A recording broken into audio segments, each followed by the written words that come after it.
No, I'm really excited to have this because,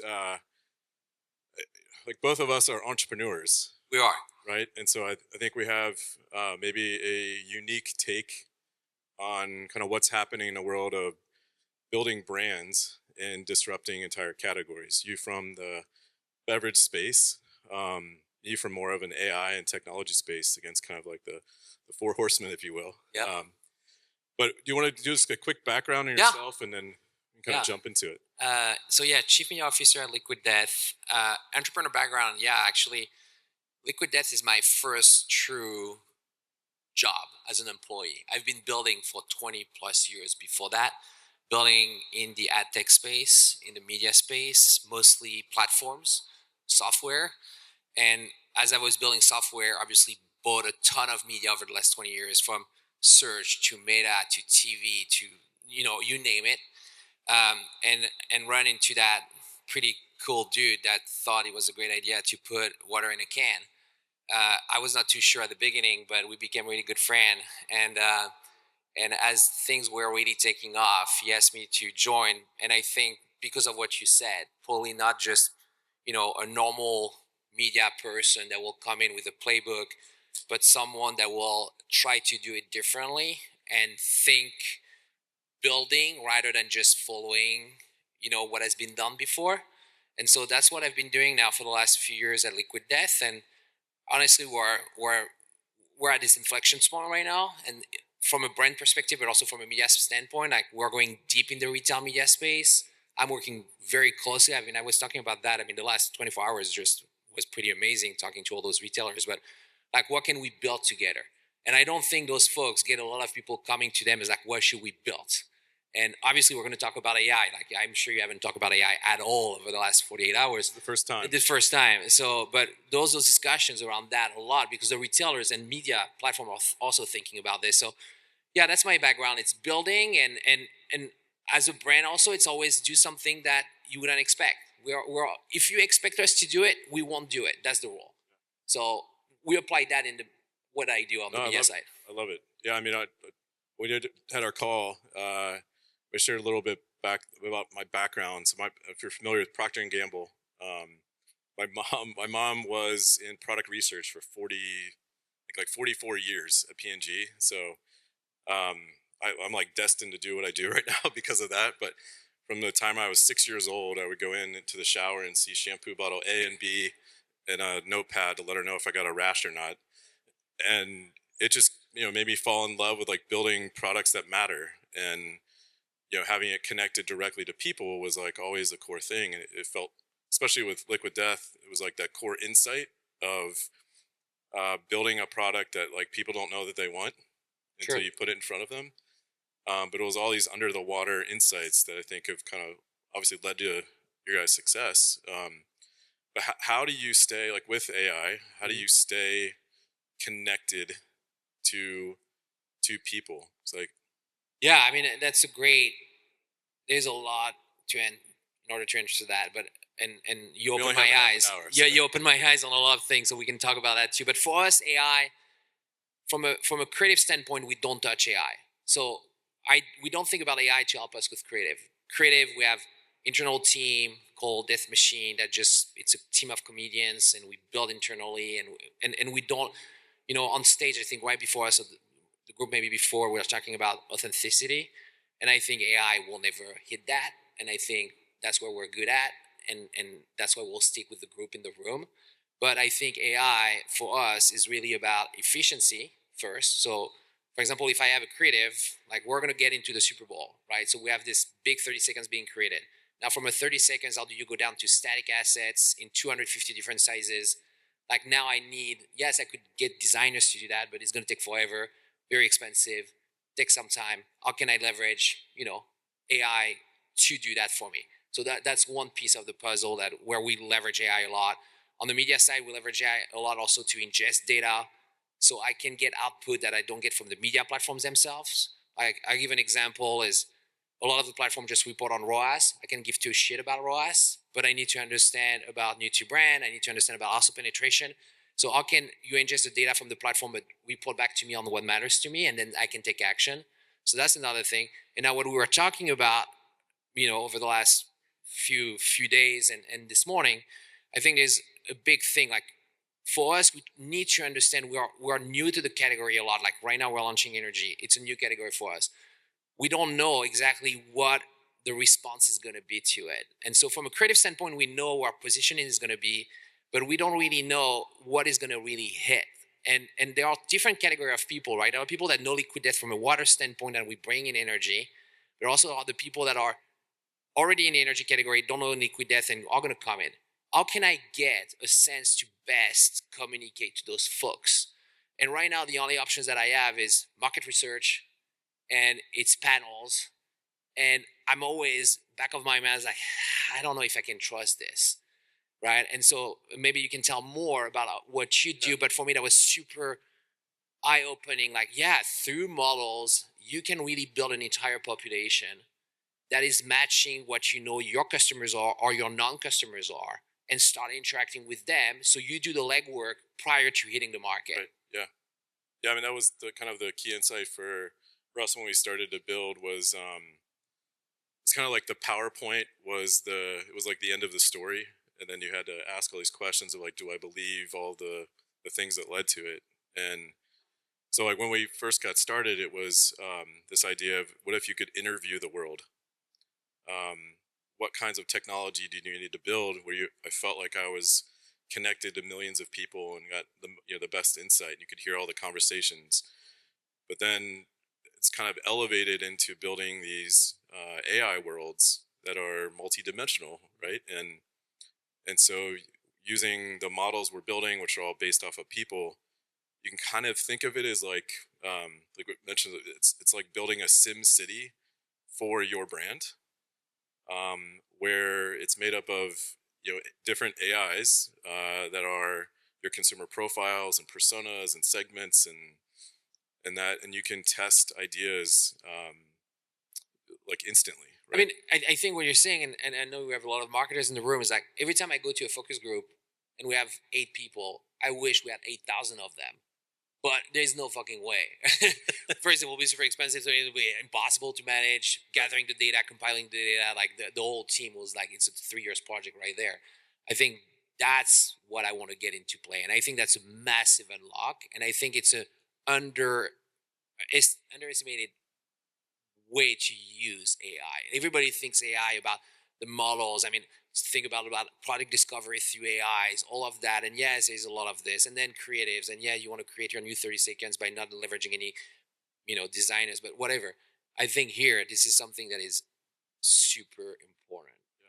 That Yeah. hasn't changed much over the years. No, it hasn't. I mean, it's and especially coming here and seeing, I don't know, like maybe the narrative around AI was like stuck on generative, where it's just like production-y stuff, and it hasn't moved beyond into people, or 3D, 4D, multiple dimensional worlds, and then we're like going to robots playing ping pong, right? So it's like, what is this middle layer where it helps kind of the full stack marketer to be able to do research, insights, create, test instantaneously, where you build confidence of like, you have some wind behind your sail because it's not just a wild idea, it's also you're like creating at scale. 100%. And I think all need to stop freaking thinking about AI, about building creative. Like, guys, this is going bad. Right. Like, yes, and maybe Coke is in the room. Sorry, guys, if you're in. But yes, creating a 30 seconds for the Super Bowl with AI. I mean, come on. Like, you can do better than that, right? That we can do better as humans, for sure. And maybe someone will prove me wrong and quote me on what I say now, and a year from now, it's like, you are completely wrong. Maybe, I doubt. I think we need to stick with what humans can do there. But then there's so much more. Let's focus on what really matter. And I feel like right now we're not paying attention to what matter. We're paying attention. It's always the same case. We're paying attention to the shiny object, and we think this is the new thing and is amazing. And maybe because people don't have really good creative in house, or they don't have good creative agency, maybe, or maybe they are really the CFO is pushing for that because the CFO is going to say, "You're going to save me $250,000 on this creative by not doing that." And I'm nice when I say $250,000, but Yeah. that's like, I think that's probably, and I don't know how your experience has been at CES, but we need to stop thinking about this generative AI. And there's a lot more that we can do with AI. Yeah, because I mean, beyond just the chat, right? Like AI can do so much more. So as you, I guess, as you're building a brand, I guess participating within established or even just emerging retail networks, just curious how, like your overall approach to them, and then Mhm. how do how do common people like myself discover your brand in new and unique ways? Yeah, well, that's the one that really get me to pause and think a lot, and but I don't really have necessarily the resources or the plan to act on that because things are shifting so fast. But I think this is definitely something that has happened, keeps happening, and tomorrow will be very different than it is yesterday. Is discovery of product through AI, and especially on the beverage side, there's a ton. I mean, how many people got on Ozempic and then go on ChatGPT and says, "Hey, I'm on Ozempic. What should I drink?" Like, do that actually on ChatGPT, and they should probably drink liquid death. And ChatGPT is not quite saying that right now. Right. And so, what do I do? Right. And now, what do I do with ChatGPT? But what do I do now with their own Amazon one? And but Walmart is on ChatGPT, not on their own model. So there's like, I don't know how many we have to deal with, and where do they pull the data? But the model is refreshed every 6 months at best. But they scrape search results, so like it's so complicated. Not complicated necessarily because it's difficult to understand, but because it's changing all the time. And even the people that create those models are like, don't share, nor like the next day they're already like, what you see is what they built 6 months ago, so they're already Right. 6 months ahead. So, but that's where really I'm thinking about, and I'm trying to understand what we're going to do. And I'll share with you guys that something is super interesting for us, and not good is like we're very well known. If you search online, we come up more for our marketing campaigns and how good our marketing is than how healthy our beverage are. And that's not good. Uh, I mean, that's great for the marketing team. That's not good for sales, right? So we need to show up as a healthy beverage, not as a crazy marketing team. But what the models are doing, they are scraping those search results. So guess what? Yeah, if you look for a healthy beverage, we're not going to show up. If you search for like what are the craziest campaign out there last year, yeah, we're First going to show result. up. Yeah. Yeah. But that's not real. That's not Right. helping us. Yeah. I mean, it's almost like word of mouth is turning to word of model, Yeah. and you've got again like kind of like pay to play within those things, and we're starting to see like building some of these experiences where you can now talk like kind of create your own media network where you have, I don't know, 5 million SKUs on shelf right now that can't talk, but what if they could talk? And what if you could build direct relationships with consumers, like from the can forward, or things like that? Because you have such a iconic brand where it's disrupting kind of the mainstay of existing channels and things like that. So yeah, it's just going to be a fascinating world of how that I mean, plays out. yeah, we have. I mean, I met with big retailers over the last 24 hours. I think they all want to use the word AI. They all want to be part of it. But I think they know as much as we do what it's going to be tomorrow about. And I think there are two very strategy that I'm seeing right now. The other one that are going to lean on models that already exist, and then there are the ones that are going to leverage their own and have a closed ecosystem. So what we see in the PC versus Mac back in the days, we're going to see it now in retail with AI, and that's going to be annoying for us because we're going to have to play with two different worlds. Yeah. But I think that's what we're going to have to deal with. What are some of the metrics? Like you mentioned ROAS before. Again, I don't come from this world, but like, what are some of the things that are going to matter, even if they're metrics that are created by you based off what you've seen have a lift in sales? If you are able to change people's perspective or behavior around something, just curious, like what metrics do you feel like are going to have much more meaning this year as you're marketing? I mean, yeah, and I don't have visibility into that too much besides what goes to our website, but we're not a D2C brand, so we don't have people coming to our website to buy. So I need to get that from the retail themselves from a .com perspective, but it's the volume of traffic that comes from those models versus coming from a search versus coming just from an organic standpoint. And and I know talking to those retailers that it has shifted drastically over the last 12 months, right? A lot of traffic used to come from search, now it's coming from those models, which actually creates a big nightmare for a lot of retailers because the links to the products that are being absorbed by those models may be outdated very quickly. So now the models are I've broken links back to the .com of those retailers. So it's even worse. Like now we show up, but if they click, they land on the broken page. So I think for me that is a big metric is how much of the traffic that lands on our PDPs are coming from those. And if they are compared to the overall category, compared to what it was a month ago, like I need to monitor that. I'm pretty sure there are platforms out there that are starting to think about this, but the data is kind of, the retailer doesn't share much about their data. But that's going to be a very, very important one. Now, it's also talking like that's why I'm super curious and excited to test everything you're building because I want to ask retailers like we have this question like where did you find us? How did you hear about us? Like for us as a brand, if you ask people where did you see Liquid Death for the first time, a lot of the people says at a concert because they saw a can and they were at a Live Nation venue because of the Live Nation partnership we have. I have a feeling this is changing.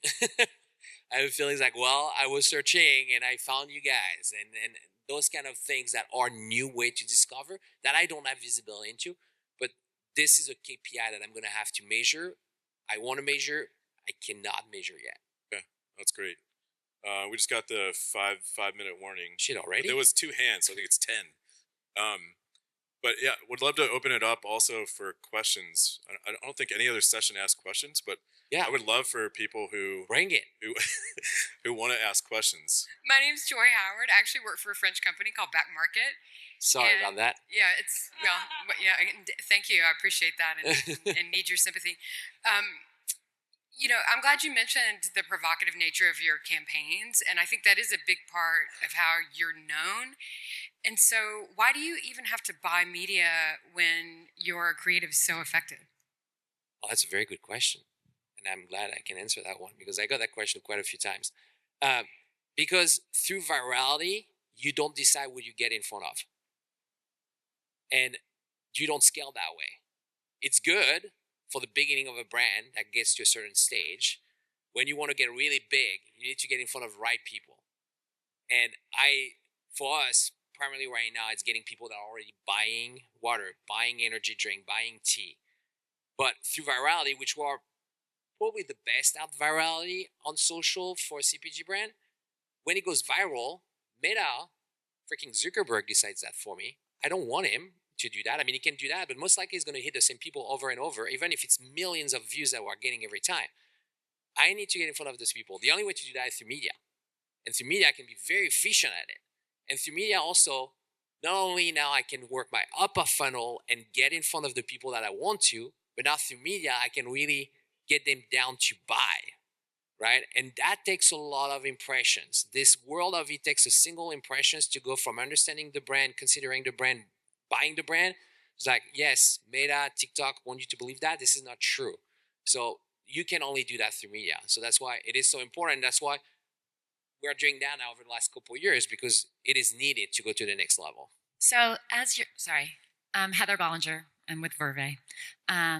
As you're looking at your retail media partnerships, who are you seeing winning? There's so much talk about collaborating and what that looks like, but it's interesting because there's so many out there, right? So how are you making the decisions on where to partner? You're putting me in a bad spot right there. Yeah, I mean, it's pretty simple. First is like, what I need to pay attention to is who has the most volume, right? And so the most volume out there, we have different formats for us. Like there's 3 formats, the large formats, which, who is it? It's Walmart, it's Target, right? It's Amazon. Then there's the convenience stores. For us, it's 7-Eleven, Circle K. So, and then there's the club, which is Costco, Sam's. So those names that I just shared, I need to pay attention. There's so much volume going through that, so many people coming in. Regardless if I like them, don't like them, their retail media is good or bad, I need to pay attention. I need to get people to walk into the store. So for me, that's the first answer, who I pay attention to. Now, who is winning? There's like who already won and is just leading in terms of tech, right? Tech, Amazon is really out there. They have probably more engineers than anybody else, and they've been building at it for a long, long time. Now, there are a lot of people behind that are trying to catch up or building a lot of things. I mean, we see it like, I'm not going to break any news. Walmart is pushing really hard right now, and they are putting a lot of great things out there. So that's very good. Target with Rondell is also trying right now to really, really change the way. And I think Target, as we see, has a pretty rough time, and they are trying to really grow again. And I think media is going to be a big vehicle for them. So that's that. On the convenience store side, that's the things that are so early. They are like very old school brick and mortar guys. So retail media is a new channel, but I keep saying that out there. And I'm telling the retail media guys, don't think retail media because there is a word media that what is important is your inventory on your .com or on your app. Retail media, for me, I use retail media the most because of the audience. The retailer have an audience, and that audience is what is key, right? It's more important buying on the 7-Eleven app for me. Knowing that you buy energy at 7-Eleven, give me that data, and I'm going to actually target them on CTV during the Olympics. That's retail media for me, and that's super important. And by the way, for retail media, if you the CFO of that retail media, this is great. This is pure margin right there. So you should really push that. Awesome. Any other last questions? Awesome. Well, thanks Benoit for Thank you. the candid conversation. Thank you. Really Appreciate it. Yeah, thanks everybody.